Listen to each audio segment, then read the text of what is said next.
Radio Programming NSC 2021 presenting Eden Grace Academy International. Summary, a version of a Last Supper for our younger people.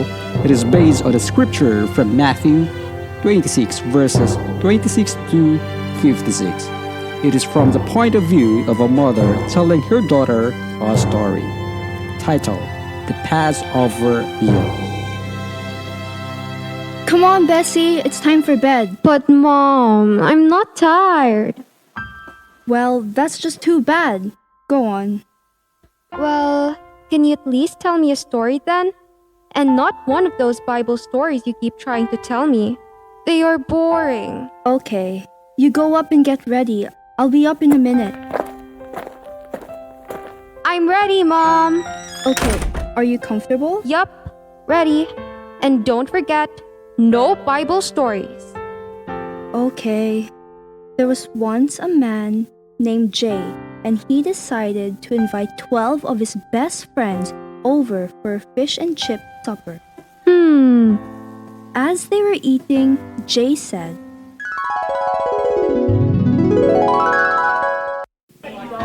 "One of you is going to tell lies about me, which will get me into trouble." I hope you're not saying it's me. And I know you don't mean me. Best is not the thinking it's me. And you know I wouldn't dare.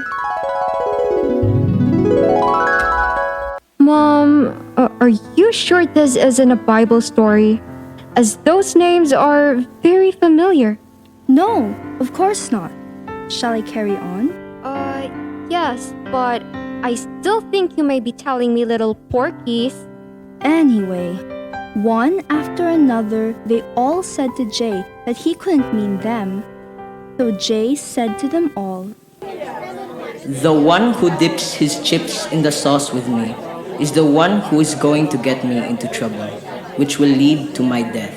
Oh, Mom, this doesn't sound like a very happy or nice story. Especially as it sounds as though Jay is going to die. I'm sorry, darling, but this is how the story goes. And sometimes they aren't very nice. Well, it had better have a nice ending. Maybe you should carry on so that I can see. Okay. So, one of Jay's friends called Judas dipped his chips in the sauce with Jay. And then he had the cheek to say, "Surely you can't mean me, Jay." You have just said so. While they were still eating their fish and chips, Jay took a bread roll, said a small prayer of thanks, then broke it and gave it to his friends. "Take this and eat it. This is my body." He then poured some wine into a cup, said a small prayer of thanks, and gave his friends the cup. "Drink some, all of you. This is my blood which is poured out for the many for the forgiveness of sins." After this, Jay turned on the karaoke machine so that they could all have a sing-along.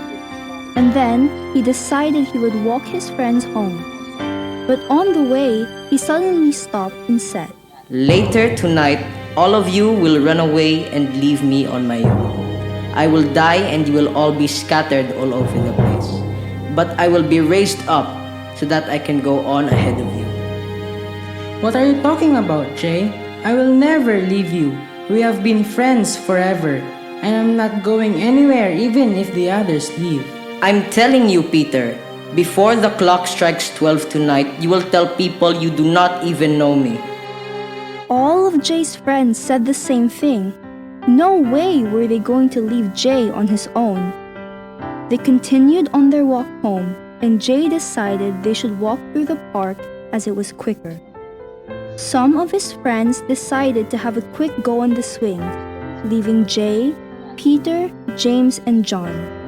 Jay said to them, "I can't go through with this. Stay with me for a while."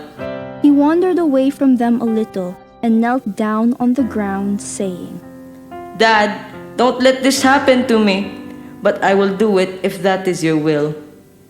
He got up and went back to where Peter, James, and John were supposed to be, only to find they were now on the swings, messing about with the others.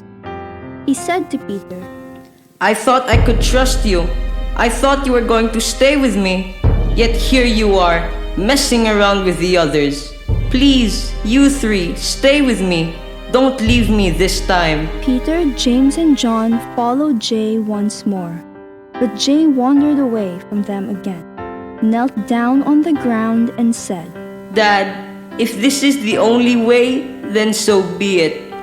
Peter, James, and John had gone back to the swings by the time Jay returned, as they couldn't see where he had gone. Jay once again took them with him, but then wandered away from them, and for the third time knelt down on the ground and said, Dad, if there is no other way, then so be it. Jay returned once again, to find three of his friends back with the others messing about on the swings, and said to them, I see you are still messing about. Thanks for that. But oh well, it seems the time has come for me to go. What you on about? Here comes Judas. Judas had arrived at the park with a gang of thugs armed with bats and knives. He had explained to them that he would show them which one was Jay by using a hug as a signal. He then went over to Jay, hugged him, and said, It has been a pleasure to know you. Yeah, whatever, just get on with it. The crowd then went over to Jay and grabbed him. Peter took out his own knife and stabbed one of them. Ew, Mom! I thought you'd gone to sleep. Jay told Peter to put his knife away and said, I only have to ask my dad for help, and he would get me out of this in a flash. But this needs to happen to make everything right. As the crowd held Jay, Jay noticed that all of his friends had now run away and left him alone, just as he told them they would. The end. But that isn't the end, is it, Mom?